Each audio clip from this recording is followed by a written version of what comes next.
Бројни настани во Крушево ќе започнеме со 10 дена Крушевска република. Оваа година 49-то издание на научно-културните средби за 10 дена Крушевска република. Имено оваа година се одбележуваат 113 години од Илинденското востание и 111 години од смртта на председателот на Крушевската република Никола Карев. Како и секоја година, така и оваа година 10 дена Крушевска република манифестацијата ќе започне на 1 август. Вечерта во 20:30 часот на платото пред споменикот Македониум на Гумења со бројни научни и културни манифестации.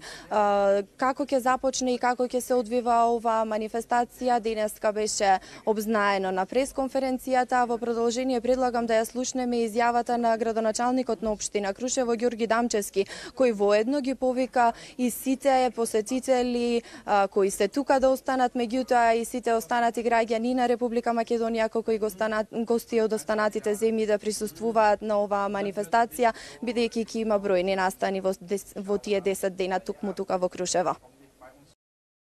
Денес го имам задоволството и честа да најавам дека на 1 август 2016 година во Крушево ќе бидат свечено отворени 49-тите поред научно-културни средби 10 дена Крушевска република.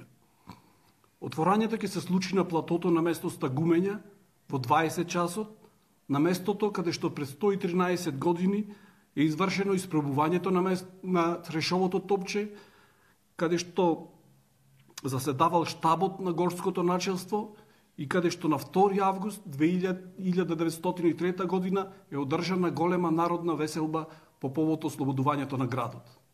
Токму така, во рамки на манифестацијата Крушево етноград, која започна на 26 јули и ќе трае се до утре. Завршетокот на манифестацијата е со пристигнувањето на куњаниците кои тргнаат повеќе македонски градови токму да пристигнат тука во Крушево. Денеска во рамки на оваа манифестација ботаничка прошетка, односно прошетка низ коријата на Крушево, посета на плантажи со аронија. Можност за сите кои ќе учествуваат на оваа прошетка да се запознаат со местата каде крушевчани имаат можност да собираат лековити билки, меѓутоа и да пробаат традиционални крушевски рецепти. Токму на оваа прошетка присуствуваше и амбасадорот на Соединетите Американски држави Джес Бејли. Тој пред почетокот на самата прошетка одвои малку време пред нашите камери и кажа, запрашан, нели, кажа дека воздухот тука во Крушево е многу поинаков од оној во Пржино.